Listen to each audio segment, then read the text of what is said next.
then there's got to be someone from RSS officially to at least face or answer all these queries. Wouldn't you think that RSS should be more proactive on their social media handles to at least put out their work that, see, we are doing this? Um, See, there are two answers to your question. The first answer being a grassroots level Swayamsevak, having attended the training camps and having trained in the RSS way of thought and way of working. So we've always been taught that RSS does not do anything for publicity. We are shy of media, we are away from the media, and then, as a curious college student like me, we would always question and say, then, there are so many false propagandas against us. How do we come out and justify or clarify them to the masses so that they get to know we are not bad? To which the answers from across the hierarchies of the RSS would be the same, and the answer would be, we have to reach out to all these masses on a one-on-one basis. We are not doing anything to glorify, highlight our work. Yes, you are right, there are a lot of misconceptions being spread, but when will the misconceptions stop? When you reach out to those people who are spreading it, when they meet you, they will see RSS looking at you through your spectrum, through your body language, through your work, and then ultimately they realize that, yeah, whatever is coming in news and whatever I know personally, because I know somebody who is in the RSS, so I would rather believe this person rather than the news. So that is how the RSS's approach has been. Secondly, I see a lot of changes happening within the RSS as well as an organization. We are evolving very fast, especially the fact remains that we are a 95-year-old organization which is deeply rooted in the tradition. But and so bringing about a change is very difficult. Especially, a few years ago, the RSS changed its uniform. Yes. So there was a change from a half pant to a full pant. Secondly, there was also a slight change from a khaki color to a coffee Dark green brown or a color. coffee Yes. brown. Yeah, yeah. So from khaki, we went to a dark brown or a brownish green kind of a color. So again, this change, it took about 10 years. Um, uh, the RSS's national body discussed this 10 years ago, and after 10 years, this resolution got passed. So, in a traditional organization like RSS, things, when there are 3, 4 generations of Swayamsevaks who are active, it takes a bit time. But I see a lot of proactiveness in the RSS now. Both the uh, persons, whether it's the Sarasanga Chalak or the Sarakari, whether talk to individuals of the organizations, whenever they are traveling across the country, they make a point to meet influential people, or influencers as we call them. Yes. Now Yes. they may be influencers from the entertainment industry, they might be influencers from the commercial industrial background, they might be influencers from a socio-political background. So a dialogue constantly happens, but the fact remains that RSS is media shy and we are not doing it for publicity. So we don't invite the press during such interactions. So Yes. this is also simultaneously happening. There are We see the RSS has an official Twitter handle on which it officially posts official statements. Yes.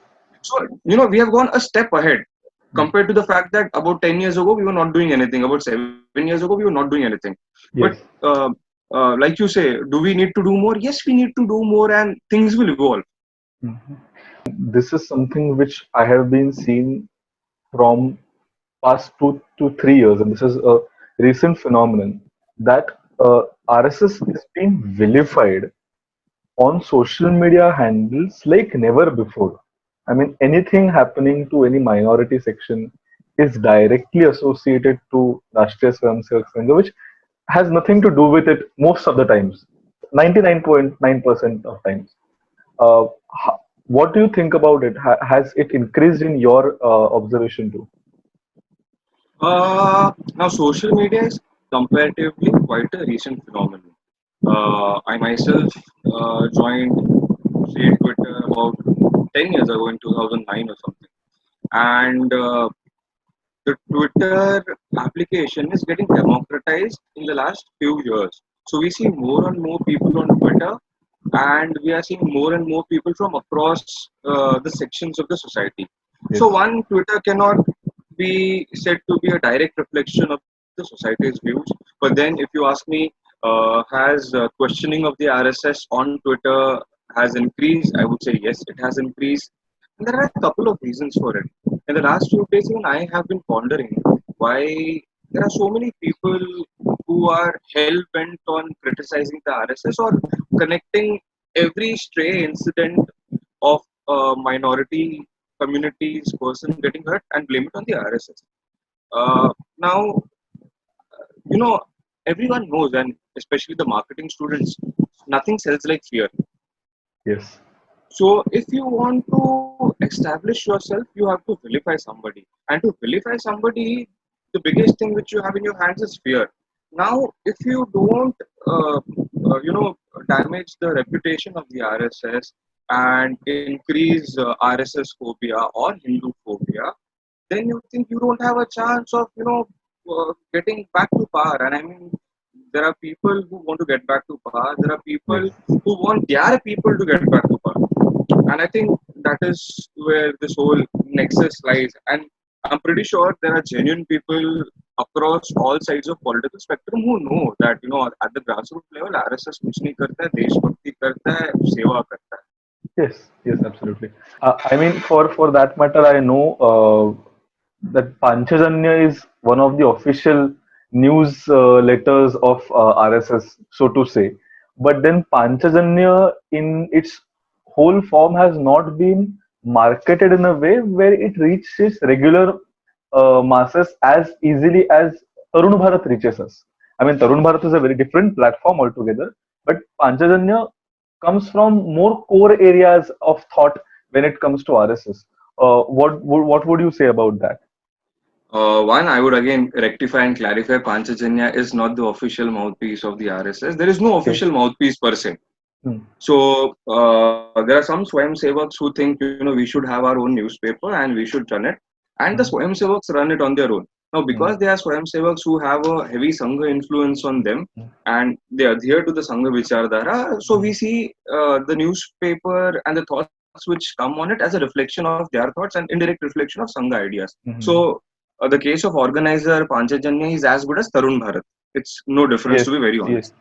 honest. Secondly, coming to your question that the reach has gone down, I agree because all these newspapers, whether it's Organizer, Panchajanya, Tarun Bharat, the objective of running these publications has never been profit.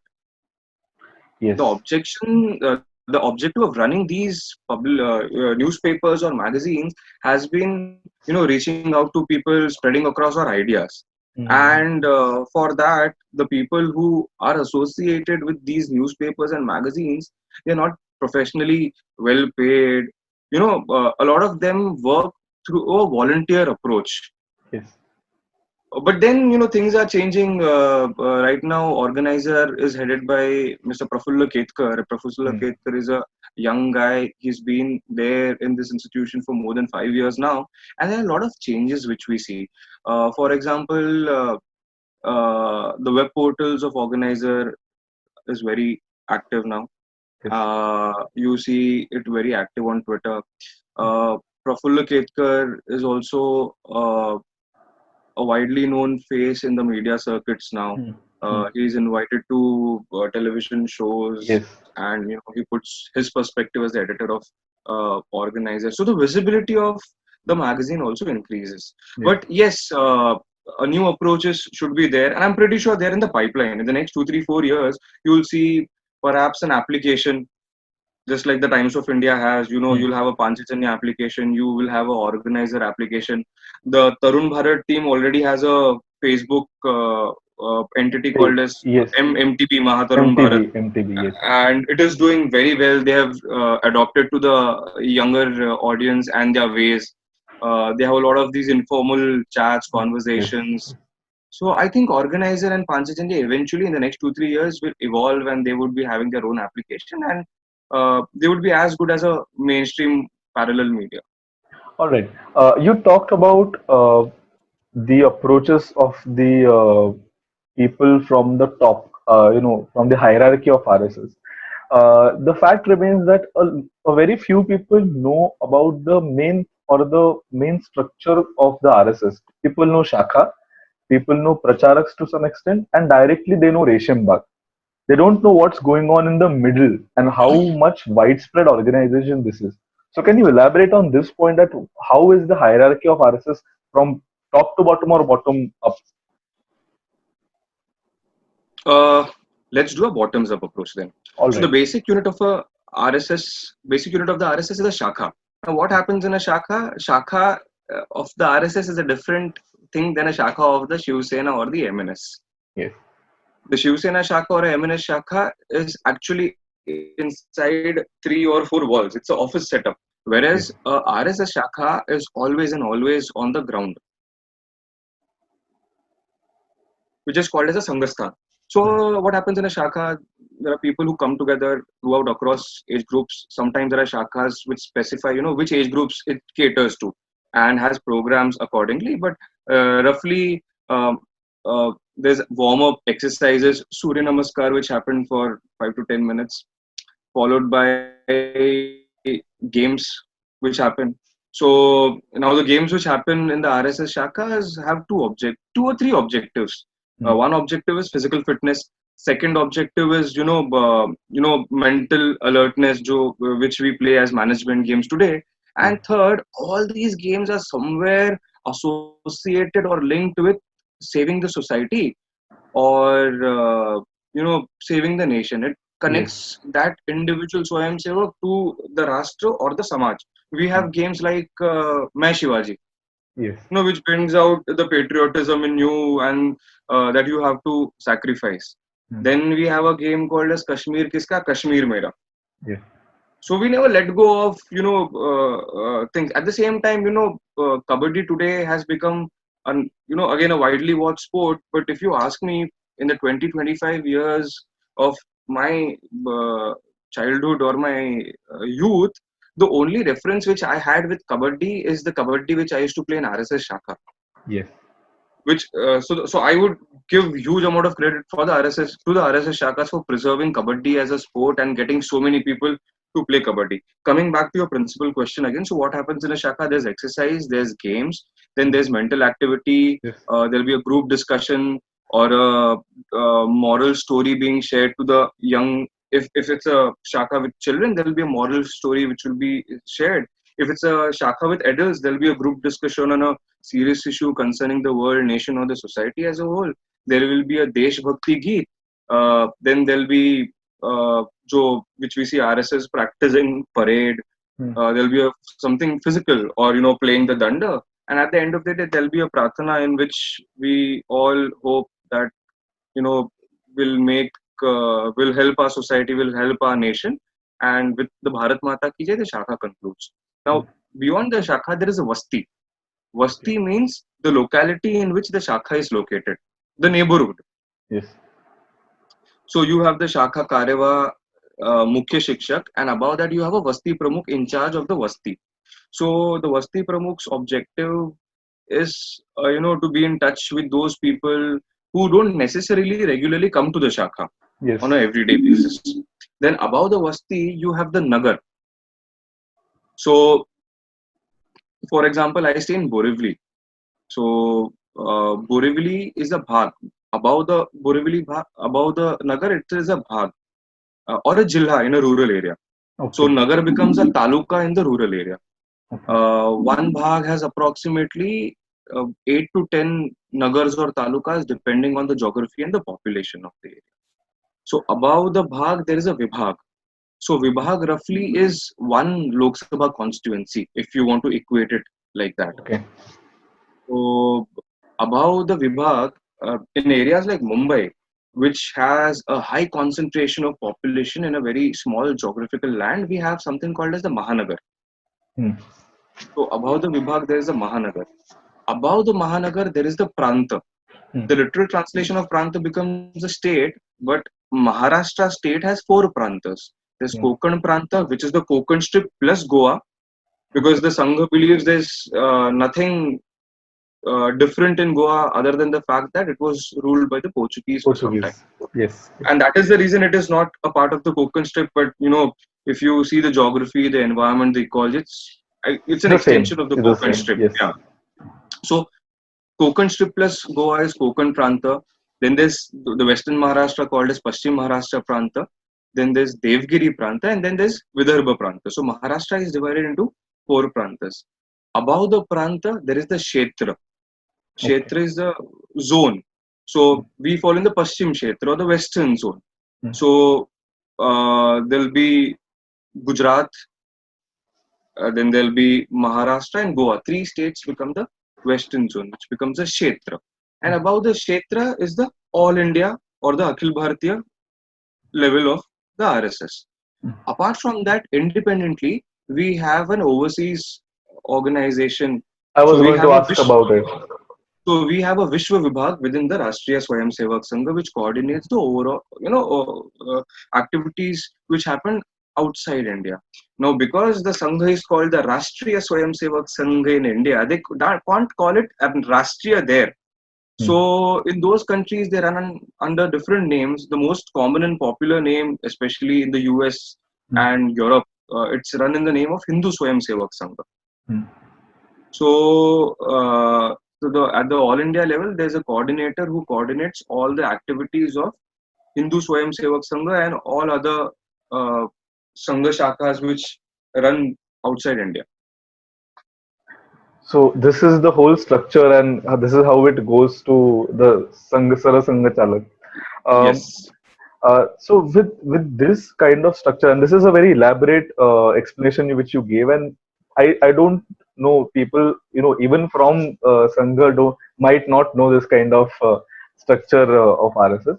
But taking a question forward about Sangha having continuous dialogues with different sections of society, one section which has, or one question which has always been raised in front of Sangha is why not include women too?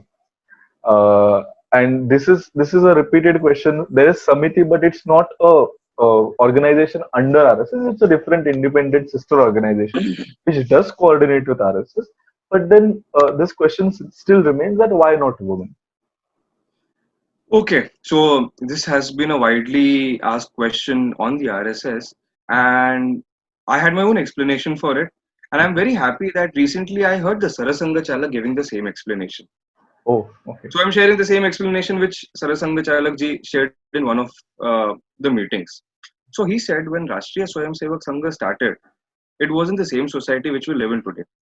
Yes. You didn't have as many women going out of their homes, working out, and the Sangha did not want to get trapped into all these social issues, ensuring women comes out. So at that point of time, the main job was having an organization fighting for India's freedom and building up an organization. That was the sole objective.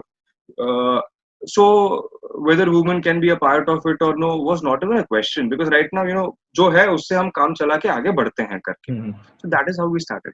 So even in those times, there was a woman who felt that even women should be made a party to this Yes. organization, and she went and met, uh, and then they had a discussion, and ultimate solution was, well, let us do one thing. Let us have an organization which you start under your leadership, so and it will run parallel to the Sangha. Now, Yes. this was a story which I was aware of, which everybody was aware of. But Mm. then recently, Mananiya Sarasanga Chalak Mohanji Bhagwat in this discussion shared one more thing. Mm. So he said, now in principally, if you also are aware of the statistics, Samiti lags behind the RSS quite a lot Yes. in its sheer presence, which you also mentioned that it's not as active as the Rashtriya Swayamsevak Sangha is.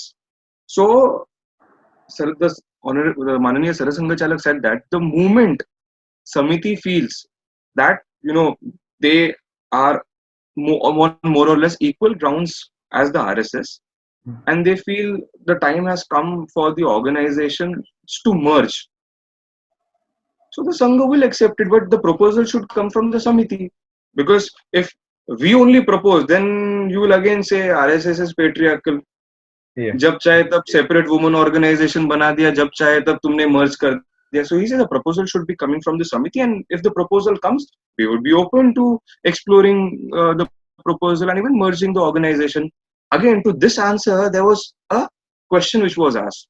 So can we see a woman Sarasanga Chalak in the future? yeah, He says if the organization gets merged, mm, so there'll be both men and women in the organization. yes, So, but naturally, yeah, there is a possibility of having a woman Sarasanga Chalak as much of the possibility of having a man Sarasanga Chalak. definitely. So Salasanga Chalika to Sarasanga grammatic. Chalika. Yes, yes, yes, yes, yes, yes. And this was a social part of RSS which was always under question. And I didn't know this kind of explanation. I also knew the story until they had a discussion and they decided to establish an independent organization. Another question which I always have in my mind, jokes uh, Hmm, about that factor has been made, circulated hmm, around, hmm, and laughed on for a long time now.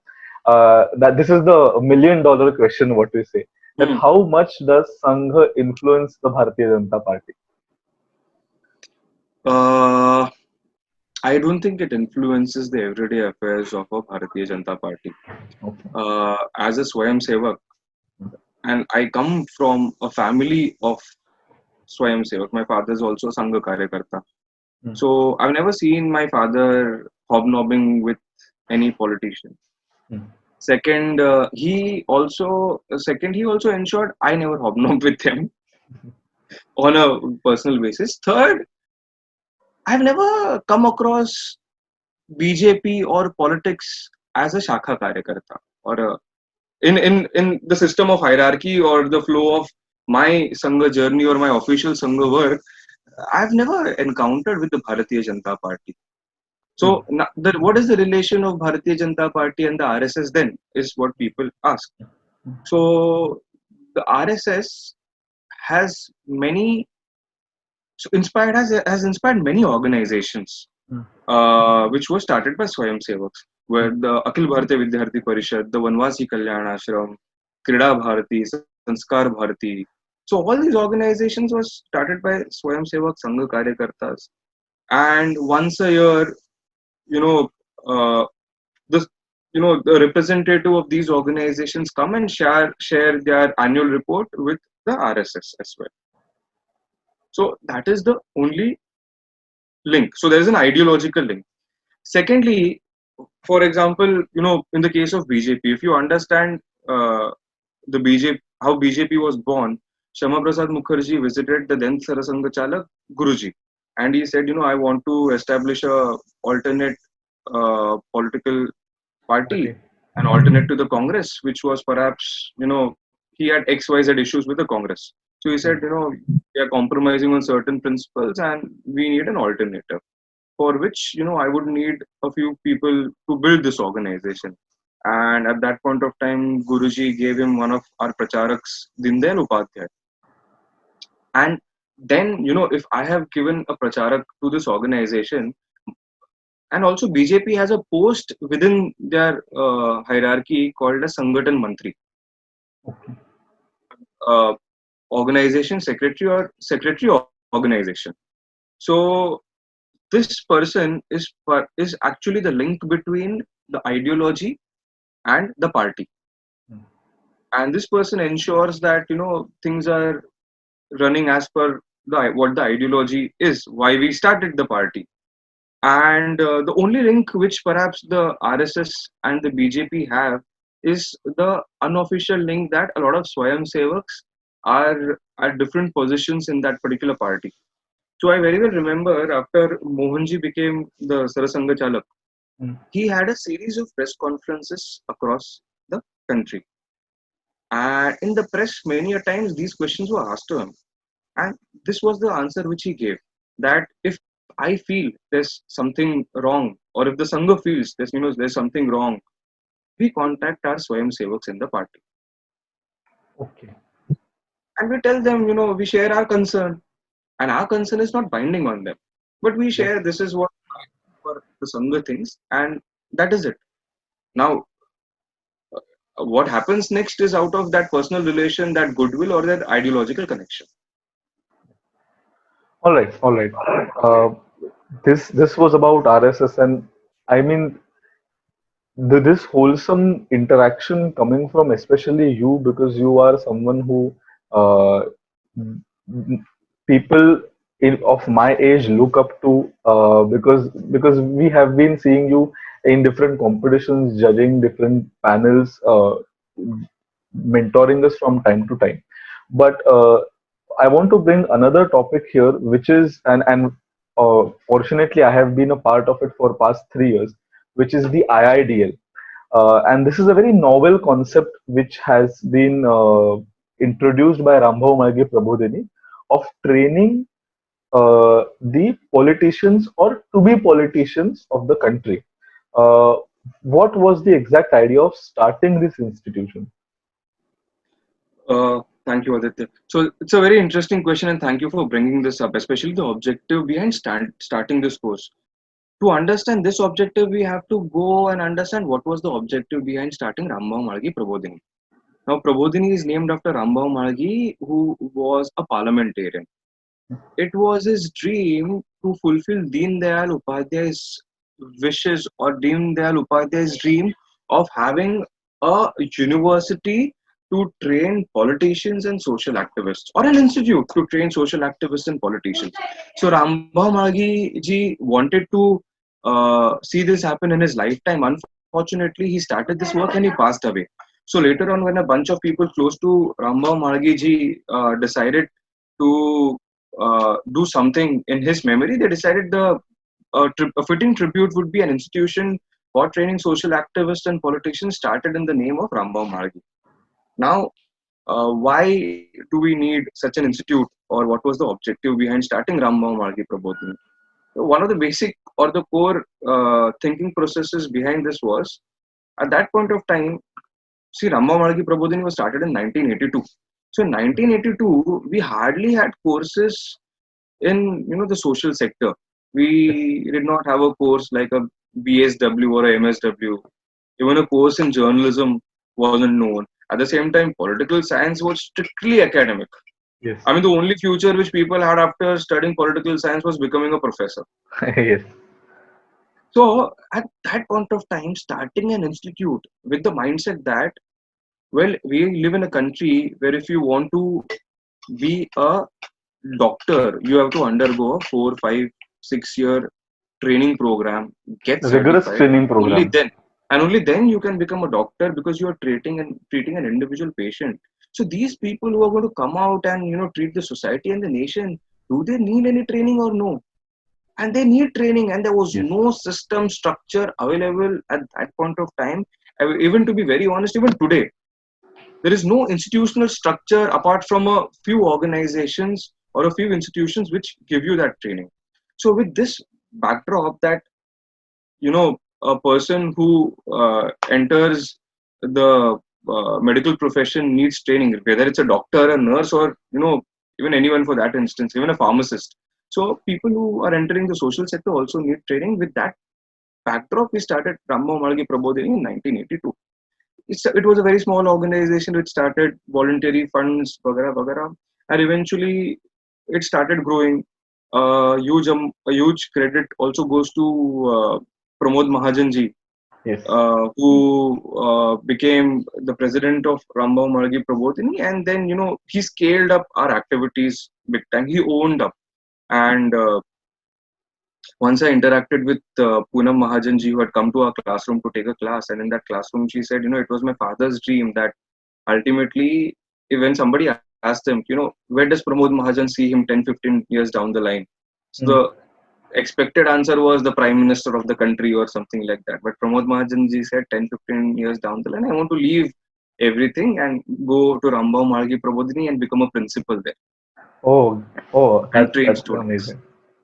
Yeah. So basically, so this was the whole thinking process behind starting Rambhau Mhalgi Prabodhini and getting courses there. So in the 90s, we had a lot of courses, which was a 1 day program, 2 day program, 3 day program, 1 week program. and we used to cater to social organizations and political parties as such. Hmm. So a certain unit of a political party used to come to us and say, can we have a communications workshop for our participants? We're like, yeah, let's do it. Then there would be some people used to come and tell us that can we do a workshop for establishing booth level work and training our karyakartas in booth level work? And we're like, yeah, Hmm. let's do it. How many days do you have in your with you? They would say 3 days training. We're like, okay, let's do a 3-day training program. So after that, what happened? So it was kind of a Eventually, Dinesh tailored made program for any tailor-made organization. content for any organization which used to come to us. Simultaneously, we also used to do 1-day, 2-day training programs. For example, one of our famous training programs is on public speaking, Hmm. which is we do a annual public speaking program for participants across the party line, and there is a specific public speaking program for people working in the political sector. So if I want to be a part of that program, I have to show on the letterhead issued by my senior that this person is an office bearer of my party at XYZ level. So there has to be a letter of certification that I am an office bearer of a certain political party, and only those participants were entertained. So eventually, what happened was Vinay Sahasrabuddhe, who was our Director General, eventually he became a part of the national BJP. He became a member of parliament. He became the vice president of the Bharatiya Janata Party. And in Delhi, there were a lot of youngsters who used to come to meet. And just the way you were asking me about Rambhau Mhalgi Prabodhini, there were a lot of curious youngsters who used to ask him about Rambhau Mhalgi Prabodhini, and he used to tell him this entire story and the objective behind Prabodhini. And then they used to say, "Sir, it is unfair." And Vinayji was like, "What is unfair?" "Sir, you are training people who are already into politics. But Yes. what about the youngsters like us who come from an engineering background or an MBA background, and we want to enter politics, but there is no institution, and there is one institution which is not catering to us. It is only catering to people already into politics." Hmm. So that thinking process and churning led to an evolution of a program called as Netrutva Sadhana. Okay. So Netrutva Sadhana was a 5-day training course in socio-political leadership. It was a certificate program for people across the party lines.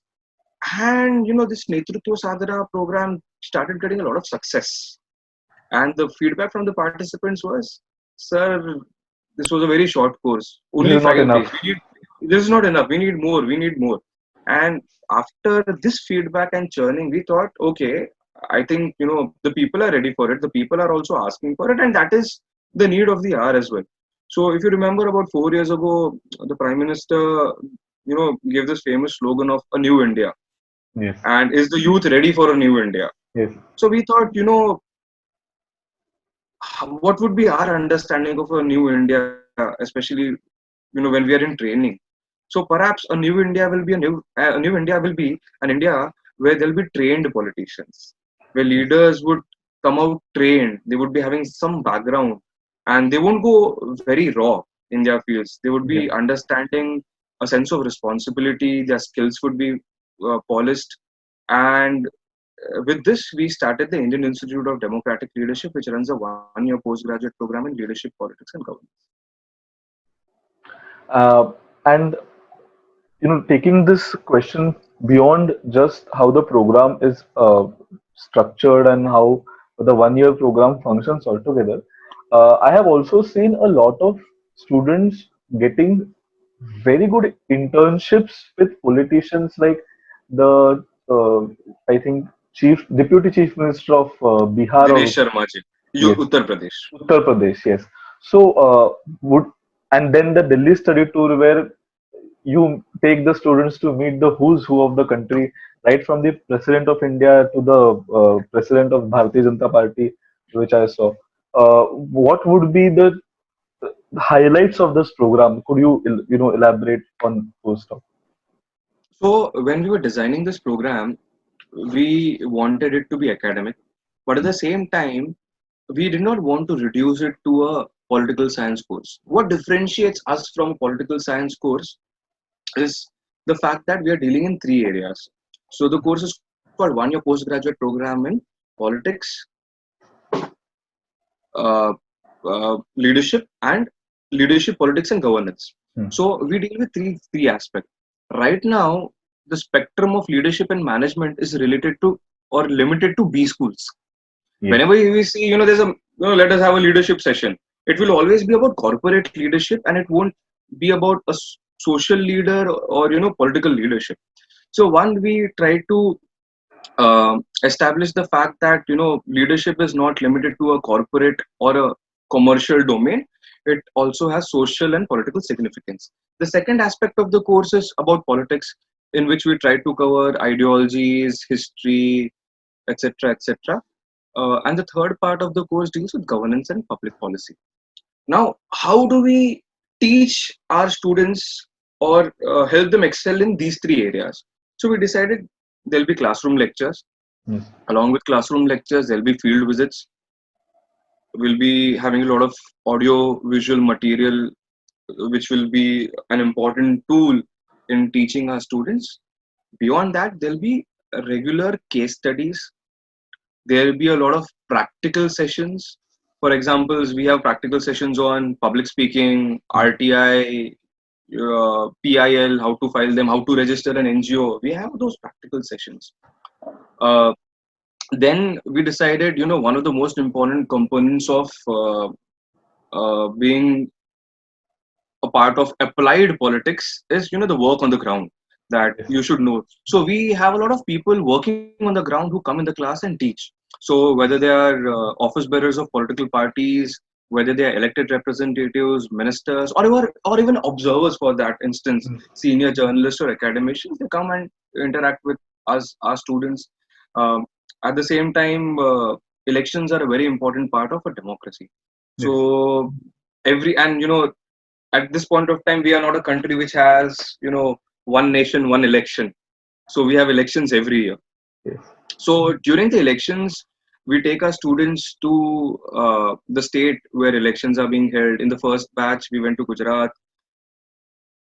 In the second batch, we went to Madhya Pradesh. During this third batch, Maharashtra had elections. Yes. So our students worked with the candidates in their constituency for 2 weeks Oh. to understand electioneering and what happens in the elections. There are several things which ultimately you can't teach in the classroom. You have Yes. to, take the students to the field and teach them. So, like I told you about the Vidhan Sabha election experience which our students get, we also take our students to the national capital once a year. In the national capital, we ensure that our students interact with several members, MPs, leaders across political domain. Yeah. We ensure the students get to visit important buildings like the Rashtrapati Bhavan, the Parliament, maybe offices of a party, a couple of news studios, interaction with a couple of think tanks which are working in Delhi, to give them or a gist. Of course, we can't take away visits to ministries and interactions with bureaucrats, which are also very fantastic and unique, especially those Delhi bureaucrats sitting there who are Yeah. actually giving suggestions to the government and executing policies which are passed by the parliament. So we try to give our students all this. Apart from that, we have simulations of model parliament and model United Nations. So we dedicate 1 week each for model parliament and model United Nations, so that the participants understand how the parliament or the United Nations function, its strengths, its weaknesses, what are the rules and regulations. And Aditya, you come every year for Yeah. Yeah. training our students in model United Nations and executing the entire simulation. Overall, that is our course about. But again, one of the most important factors of this course is also uh, a internship which the students get at the end of the year. Yes. So at the end of the year, depending on the strength of the student, his or her interests and skills, we give an internship with a politician or an elected representative. So in the past, our students have worked with, like you mentioned, the Deputy Chief Minister of Uttar Pradesh, Dinesh Sharma. They have worked in the Karnataka election war room. Yes. They have worked in the BJP headquarters. They have worked with the Mahila Morcha Adhyaksha of the BJP. There was somebody who was interested more in the research side of the game. So That person worked with Right Log, which is the Frustrated Indian, which is a Yes. uh, Yes. online portal which runs. So we try to give them a practical exposure as much as possible. And for the third batch, unfortunately, this thing has gotten delayed because of COVID-19. But this year, we reached an understanding with the Manipal group, and apart from internships which we give in general, we would be also giving out fellowships. Oh, So uh, we have reached an understanding with the Manipal group to accommodate around 25 youngsters and give them a year round fellowship with a stipend of 25,000 approximately, to enable them to independently work with a politician or a member of parliament and get trained and take that exposure.